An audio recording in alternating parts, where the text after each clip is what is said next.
Hello, and welcome to the bonus episode of my playthrough of Puppeteer.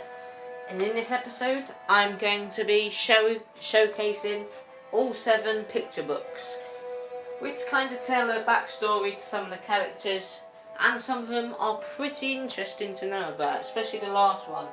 But anyway, without further ado, I will keep stum and let you watch and listen. 9 lives. All cats, even moon cats, have 9 lives. Behold, Castle Grizzlestein, aka the Black Castle. Doesn't sound very welcoming, does it? Not that this cat minded.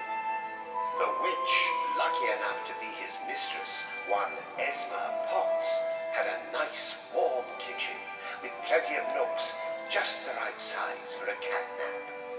If I didn't know better, I'd think I had a sloth for a pet, said the witch, who was wising up to the cat's hiding places. He remembered more exciting old days when he'd served the moon goddess instead. It wasn't always like this, he purred, signaling a flashback on the next page.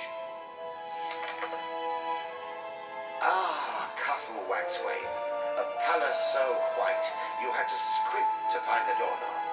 Its ruler, the goddess, had a special place in her heart for one particular feline.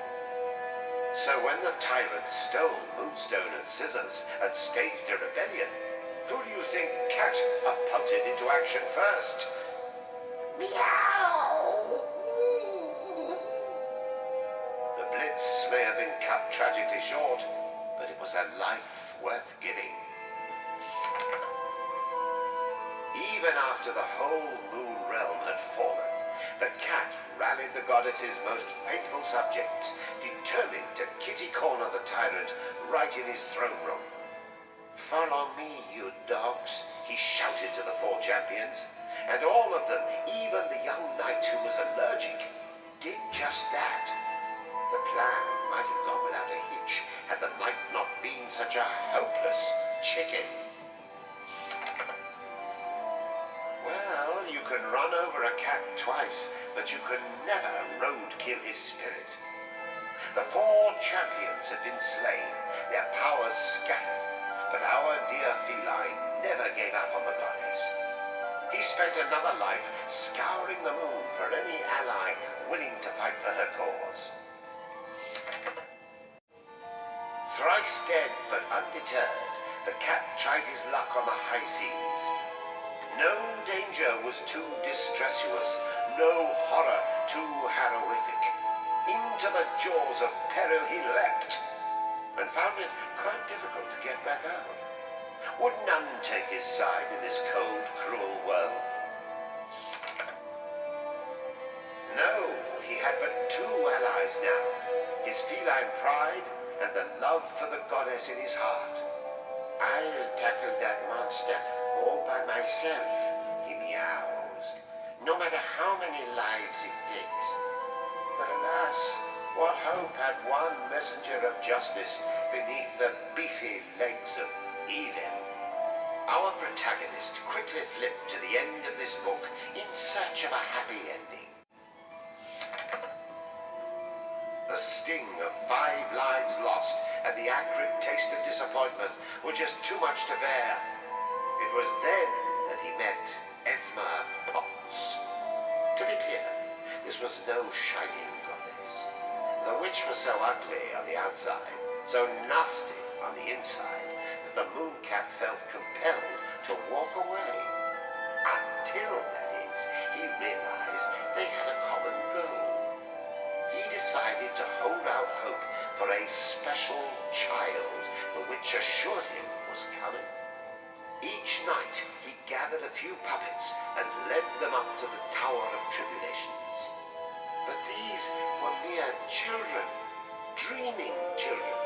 The brave ones died and turned to grubs, while the cowards who ran were enslaved in the kitchen. It was no use. After 7 messy deaths, our plucky feline had fought itself out. Yes, the goddess was beautiful. Yes, life was better once. But getting all worked up over the paradise he'd lost was blinding him to the joys of mediocrity. Eat up, you mangy sluggard, so you can get some work done for a change. Today's joy was snot-coloured soup and a lecture, but at least he wouldn't starve. Home is where you hang your hat. He had 2 lives left, and this mooncat planned to sleep through them to their fullest. So yep, straight on to the next one, no messing about. Beaming Beauty. Once upon a time, there lived a princess named Beaming Beauty, and she was most radiant. Her father, the sun god and king of the solar system, was loved and revered by his subjects. One day, however, the hard-working sun was laid low by an undisclosed medical problem. Beaming Beauty was very concerned. "Without you," she said, "all will be plunged into darkness. I must light the world for you until you get better." And so she set off. Beaming Beauty first visited Mercury and Venus, her closest neighbors. "In the name of my father," she trilled, "let there be light." "Thank you, Princess," rasped Mercury. "But you needn't spoil us when the other planets get so little light to begin with." Tears of gratitude streamed down Venus's reddened face.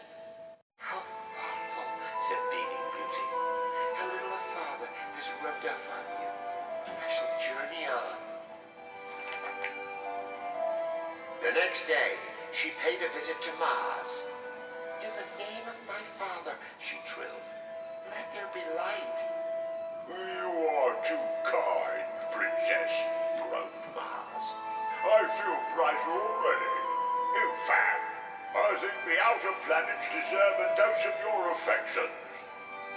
The emotion in his voice was palpable. "Quite true," replied Beaming Beauty. "The sun's light belongs to every planet." On the following day, she went to Jupiter and Saturn. "In the name of my father," she trilled, "let there be light." "No, please," cried Jupiter. "Save your strength." "We use gas heat," Saturn added emphatically. "Any more toasty, and oh God, stay back, we'll explode. Explode with shame. For our frozen brothers grow colder every moment you lavish us with your warmth." "How awful," said Beaming Beauty. "The last thing I want is for them to suffer. Take care, my friends." Several days later, Beaming Beauty reached Uranus, Neptune, and Pluto. "In the name of my father," she trilled, "let there be light." "Shucks," managed Uranus. "You're melting my heart." "Sunlight is a luxury we ain't used to, miss," growled modest Neptune.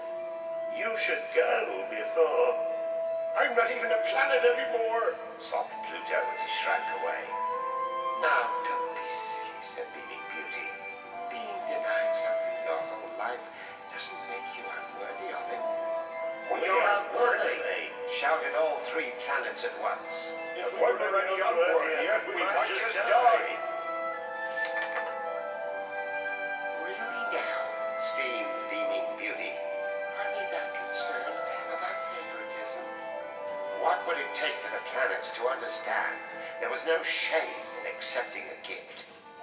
And then she had an idea. Beaming Beauty gathered all the solar system together. "I realize I've been unfair, so from now on, I shall visit all of you every day." "Over my dead celestial buddy," said a small voice. "Princess," added Mars, compromise. We fear you may be neglecting one of your other subjects, the one who needs you most of all. Who? Gasped Beaming Beauty. Why, the moon, of course. Her goddess has been lost, her whole realm plunged into darkness. Only you can save her. The planet stared at Beaming Beauty until she got the picture. How dreadful. I must depart at once. And so, all of the solar system, except the moon, lived happily ever after. So yeah, Beaming Beauty is Picarina. End. So I guess that's her story of how she got to the moon. Let's just carry on to the next one. The buxom stops here. Meet Captain Gaff, the finest pirate the moon has ever seen. Rakishly he roved the turbulent seas, swashing more buckles and giving less quarter, running more rigs and plundering more coin than any other freebooter before him. Gaff was a legend. He loved battle, he loved treasure, he loved carousing with his mighties, but more than anything, he loved buxom beauties. Oh yes. Every woman had a place in his heart, so long as she possessed the right visual appeal. Be they domesticated or sophisticated, sheltered or seasoned, royal or wenchly, conjugal or chaste, Gaff lusted after every pretty face on and off the open sea. If plying them with the usual flowers and love letters didn't work, what lovely lady could resist the romance of a good kidnapping? The captain's hideaway, Crabclaw Cove, was bursting at the seams with buxom booty. You see, this was what life was all about. A whole bouquet of pretty flowers to pluck and fresh young vixens to gently caress. To Captain Gaff, the beginning and end of a woman's worth was something to be cupped in both hands. Beauty. They had to be beautiful. No pirate wanted a bouquet of withered flowers. And the sad truth was, even the freshest vixens had an expiration date. All the moon knew of the stain this sea dog was leaving on the realm. Women lived in fear of being beautiful, or worse, unbeautiful. Men with attractive wives wanted to kill Gaff, and the other men hated that they couldn't be him. They mobilized militias, assembled vast armadas, but the legendary pirate took this as a challenge. After making off with their women and treasure anyway, he put the rest to the torch. Finally, Gaff's victims turned to the moon goddess. "Help us!" cried Lovelace he had yet to lay hands on. "Stop him!" shrieked the concubines he'd cast aside. The goddess decided to cast a spell on Gaff to punish him. "You must atone for your crimes," she said, as 10,000 volts of magical justice coursed through the captain's depraved body. He awoke back in Crabclaw Cove. Fraught with concern, his beloved bevy of buxom beauties barreled toward him. But Gaff's eyes saw only hideous monsters. Sorry about that noise if you heard that. Cried Gaff tragically as he swung his sword. And then they were gone. All the beauty he had amassed, a lifetime of trophies, destroyed by his hand. "Sink me sideways, Captain!" Gaff's loyal crew had heard the commotion. His crew? No, even his mates had transformed before his eyes. The captain had been doomed to view every other living soul as an abomination. And so he lost the friends he'd spent more than half his life with. All he had now were his island, his treasure, and his pirate ship. Little consolation without buxom beauties to hang the jewels on, and a crew to man the deck. His days of carousing were over. The world be a worthless, empty place. All be darkness. Captain Gaff, pirate legend, was alone, but he would stay that way until his sins were forgiven. So yeah, that's the backstory for Captain Gaff. Let's move on. The Witch's Book of Recipes. Live from Castle Grisenstein, it's Esma Pots and Pans. The only cooking show where a real certified witch, that's me, teaches you quick and easy magical recipes. The cat at the witch's feet tried to stifle a yawn. Not this meow sheaf again. Don't you ever learn? What? Said the witch innocently. Your last spicy surprise knocked the general right out of his stripes. All he wanted was a painkiller for his toothache. The witch shrugged.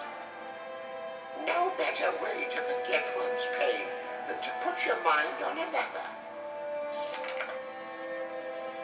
Then what about the husband and wife who couldn't say what was in their hearts? Your frankly furnace only made things worse. The truth shall set them free. Things have to get worse before they get better. The cat rolled his eyes. I can see I'm wasting my time. Good night. Must you always take the lazy way out?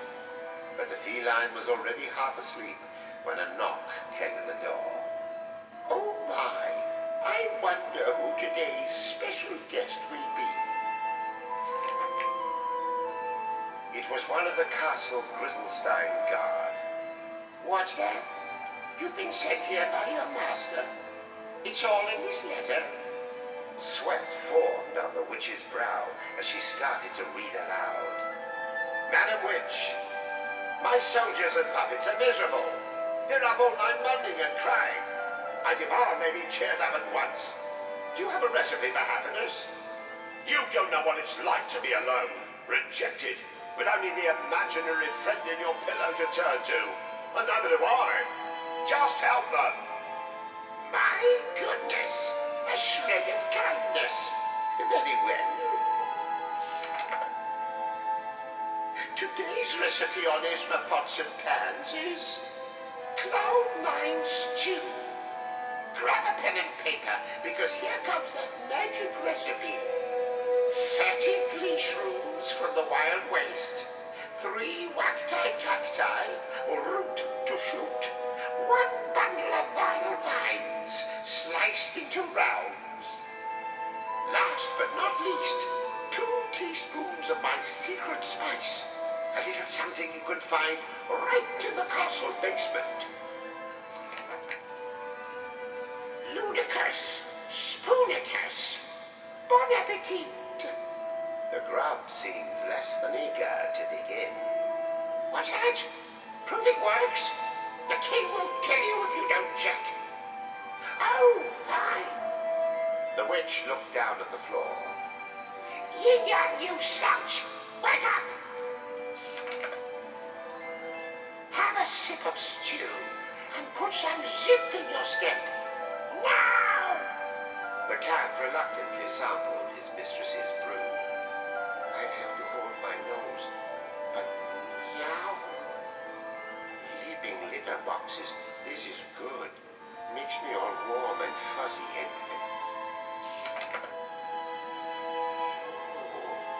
I feel perfect. I could die right now.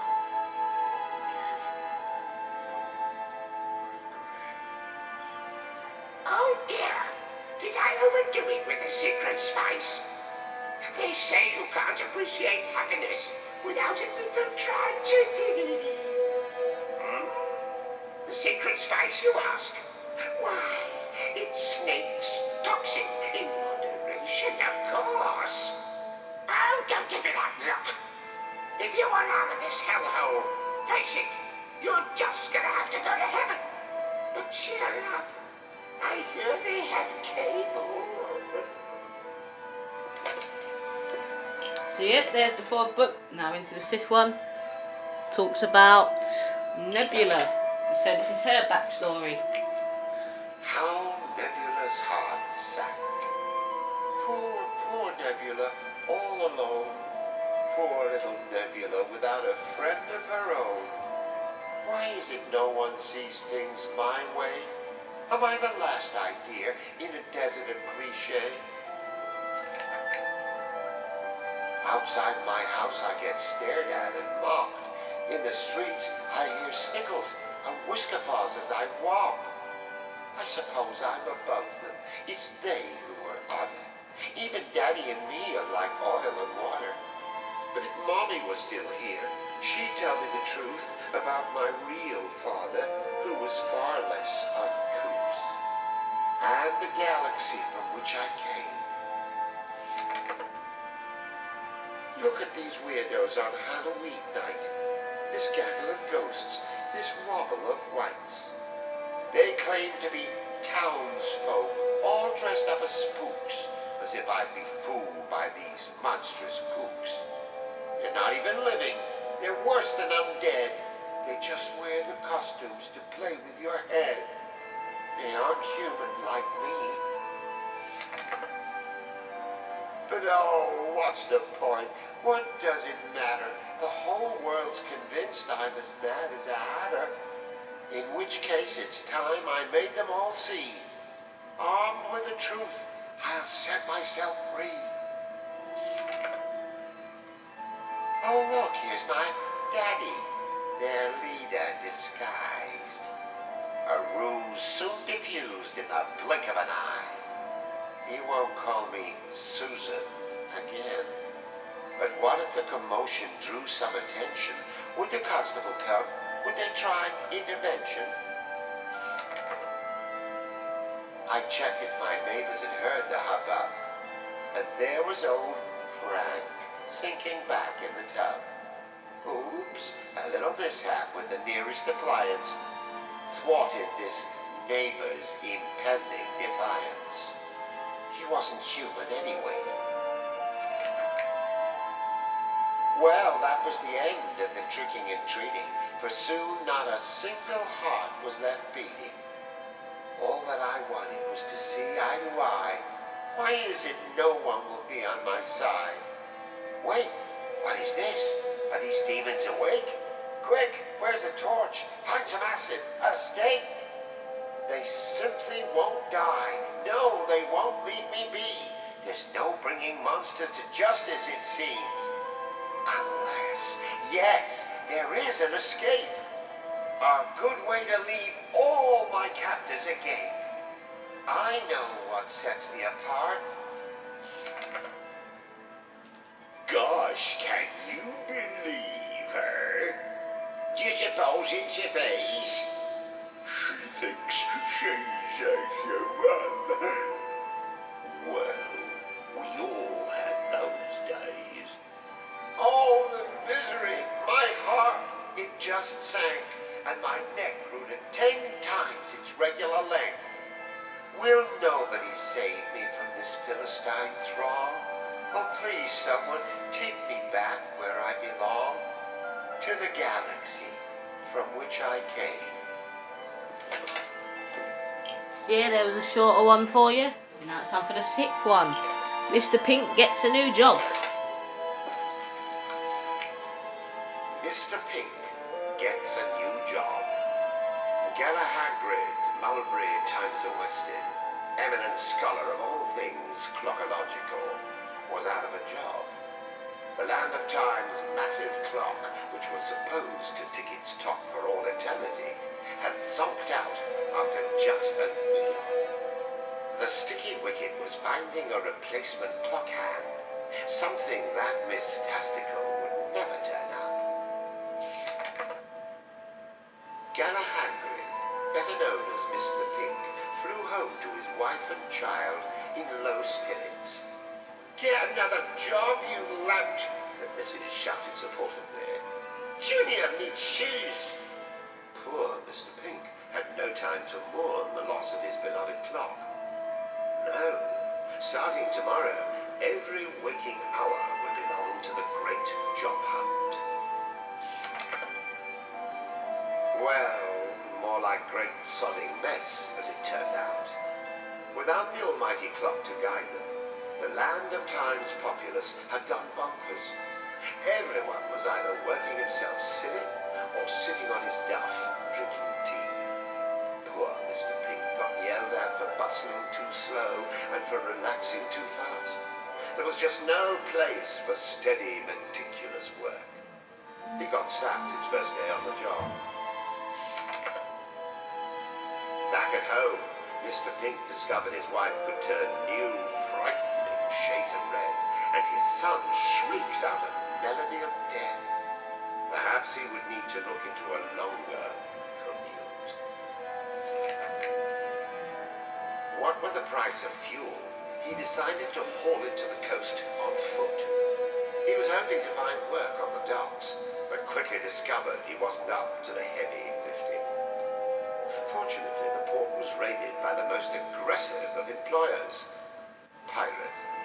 Our intrepid bird inquired about any openings, and make no mistake, he looked sharp in his new job as the captain saw. He was ready to bring home some serious bacon. Well, that outlook changed when he saw what he was up against. The other guys had steel swords.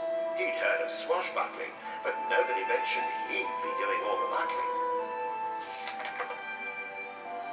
Home Mr. Pink went, and his wife had kittens. Well, more like a baby.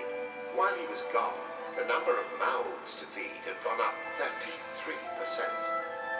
Mr. Pink crossed maintain dignity off his list of objectives. And actually, his new cotton candy stick gig didn't turn out to be so bad. No heavy lifting. All he had to do was hold himself straight. Sure, he was diabetic. His nose tickled, and he had to take a licking, but he could deal with it. Sadly, they trashed him the moment he got too fat. Poor Mr. Pink. Home sweet home. Had someone stapled his wife's eyebrows into that position? Do children always sound this mean when they laugh? Did he even have this many children? Mr. Pink's mind swam with troubling questions as he sought work overseas. One village was hiring wrestlers. After being hired for his sheer audacity, Mr. Pink stood in the ring. He walked away with not even enough fight money to pay his hospital bills. They pitted him against the champ just for shock appeal. After a painful stretch of rehabilitation, Mr. Pink returned home to find the place deserted. How cruel fate was. He longed to see his true love again. And so he climbed the clock tower. A lifetime of clockological study had been poured into this timepiece. Mr. Pink's blood, sweat, and tears. Why did some higher power have to mess everything up? It just wasn't fair. Then, out of nowhere, a rogue gust of wind snatched him off the tower. He watched the ground vanish beneath him. There was no fighting him. His wings were still recovering, and his heart was beyond recovery. Smack! Mr. Pink crashed into his beloved clock face. For better or for worse, fate had intervened, but his poor birdie body felt as though it might never move again. Enough, he whimpered. Mr. Pink, you mustn't torment yourself. It was the moon goddess speaking directly to him. I don't mean to question you, milady, but why exactly not? Make no mistake, said the goddess. You are jobless, friendless, and your family has rejected you. You are hopelessly inflexible when it comes to rules. You have flabby muscles. Your combat ability is laughable. You have zero stage presence, and you can't even relax on a professional level. You are a borderline obsessive clockologist who is self-disciplined to a fault. All you know how to do is stand up straight. For most intents and purposes, you are utterly useless. Mr. Pink blinked back tears as the goddess continued. But try to look on the bright side. Was there a bright side in all that? You still don't see the world as a perfect job for you. What job is that? Mr. Pink replied. A clock hand. At long last, Mr. Pink, goddess bless him, had found his true calling. Okay, that one was quite a long one, but this one is the one that makes you think differently about yin yang. So yeah, let's get on with it, and you'll see what I mean. That could. Once upon a time, a small and lovable bear lived on the moon. The moon goddess So they're all the generals. Little Bear and loved him very much. Little Bear and his 12 animal friends lived in a shining white castle, and they were all very happy.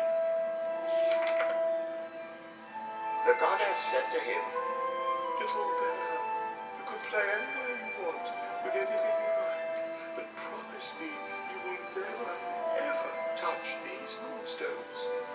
I promise, Was Little Bear's cheerful reply. But one day when the goddess was away, Yin Yang the cat came up to Little Bear. meow, goodness, the goddess certainly thinks you are very special. Think about this. Uh-huh, Listen. Said Little Bear. I just love her to pieces, and she loves me right back. Ahem, Sputtered Yin Yang as he cleared a hairball from his throat. does she now? Then why won't she permit you to touch the moonstones? Love shouldn't have any rules. With the moonstones, you could be just as wise as her. You could live forever, just the same as she does. One of the two moonstones was white and beautiful and brimmed with eternal life. The other was black and alluring and concealed endless knowledge in its depths. The second moonstone was just too much for Little Bear to resist. Eureka! The light of truth dawned within him. The goddess has deceived us. The goddess has enslaved us. This is no paradise. It's a cage, and no better. Why? She's no goddess at all. She's just a witch. Little Bear told all of his friends what he had learned. You're just a slab of bacon, a ham sandwich in a grand lunchbox. You've been cock-a-doodle-doodled, but are you too chicken to fight back? You make it rain, but haven't you ever wanted to make it pour? She told you those were happy fangs, and you believed her. Open your eyes, friends. This is revolution. Little Bear stole Calibris, the goddess's sacred scissors, and fought valiantly against the castle soldiers. When his 12 friends saw Little Bear's gallant struggle, their hearts swelled with courage, and they too joined the battle. The moon goddess returned when she heard about the brouhaha. Her face was filled with compassion and forgiveness. Little Bear, you made me a promise. Now be a good bear and give the moonstone and Calibris back. Never. Cried Little Bear as he slashed wildly with his new weapon. He tried not to look at her. One more second gazing at his dear, sweet goddess, and he might give in. Or worse, ask for a hug. We're free from you forever. He declared. The other 12 animals ran off after their new leader. Let's make our own kingdom, they said. And with Calibris, their bright new future, and their happily ever after, we're just a few snips away. The end. So after all of that, Yin Yang was seen to be a good character, and then you find out he was the one who actually started it all in the first place, because he was the one who convinced Little Bear to touch the Moonstones. So yeah, I told you these books are interesting. I told you that you probably would like them. Leave a comment if you want of whether you liked it or not, or just don't. But yeah, those books gave quite a lot of detail about the backstories of characters, and you find out about how the game came along to start. Well, properly anyway. So yeah, thank you for watching, and I'll see you in the next episode when I go on to play Tomb Raider. This is it for Puppeteer. It is done now, and I won't be coming back to it. So yeah, thank you for watching this. Goodbye and good night.